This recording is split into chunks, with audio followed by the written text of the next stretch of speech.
Right, back live here on the Newsfeed PM. Thanks for staying on. South Africa has slammed the U.S. government's move to welcome Afrikaners as refugees from next week. U.S. President Donald Trump signed an executive order earlier this year allowing Afrikaners to settle in the country. This follows what critics believe was false information that white farmers are being persecuted. Joining us now, Dr. Steven Kuo, Senior Lecturer at the Department of International Relations at Wits University. Dr. Kuo, good to have you, and thank you very much for coming on. Many people from many parts of the world settle in America at various times, if you like, if it is their choosing. Why is this such a challenging thing for South Africans to accept?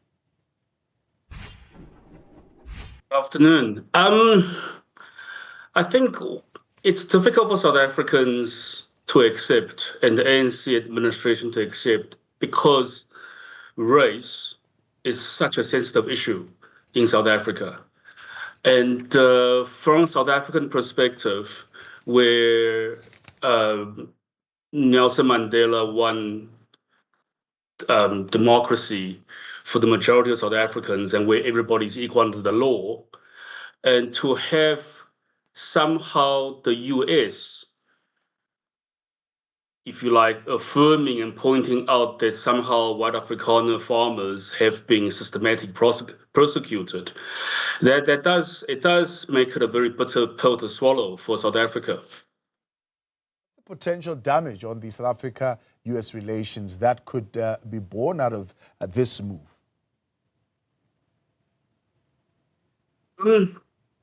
Well, look, South Africa and US relations is at a low ebb at the moment.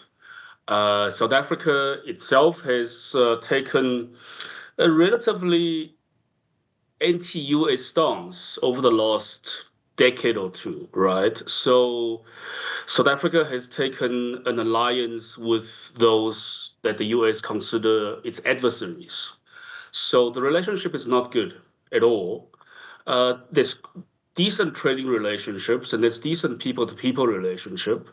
But as far as administration is concerned, the Trump administration and the ANC, they certainly ideologically, policy-wise, the ANC and the Trump administration does not see eye to eye. They are very much on the opposing side of the ideological divide. Now, we are told by the Department of Home Affairs, as well as the police, that, look, you can't just up and leave and then go resettle in America. There are processes that you must undergo. There's a vetting process, for example, to determine whether you have any pending criminal matters and so on and so forth. Do you think the government of South Africa will use that as a stumbling block to respond to what they call politically motivated processes? It's very hard to say. I personally don't think so. Look, as all of us citizens who wish to leave South Africa, I mean, if you have a pending court case or something like that, you are not free to leave. That's fair enough. I don't though think South Africa should go out of its way to stop white Afrikaners leaving. Ultimately, this is a free society and everybody's rights are guaranteed. And if you wish to emigrate, it is your freedom to do so. The, of course, matter at hand here is this reporting of racial discrimination exclusively targeting white Afrikaners and they being victimized. Is South Africa, I mean, with all their interventions, and I believe that the DG would have had a call to the United States via the official channels, at least to try and explain this. Are those efforts bearing any fruits? Doesn't look like it. As far as we can tell, the first plane load of white Afrikaners is going to be arriving in the United States tomorrow. So communications from the South African side appears to be fully on deaf ears. And it's also telling on Trump administration, look, it's I mean, the facts are there is no systematic prosecution of white Afrikaner farmers. There is a crime problem in South Africa, and everybody's affected, including white and black.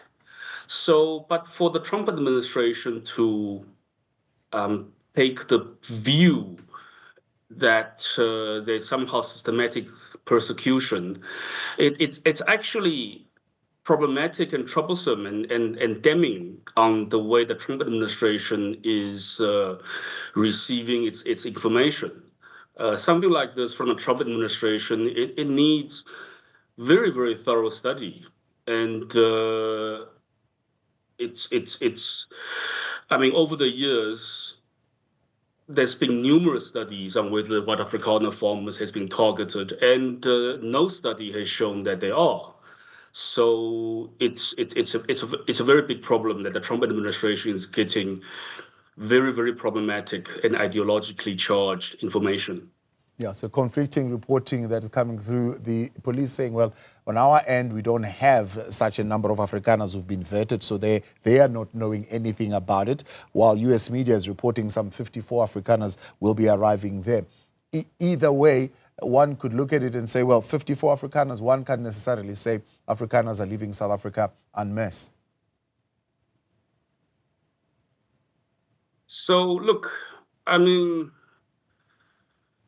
as I said, doesn't matter. You can come and go as you please, and there has been a lot of South Africans leaving the country, but then there are new immigrants coming to South Africa. So that's just how the world is, and in a way, it need not to be such a big issue.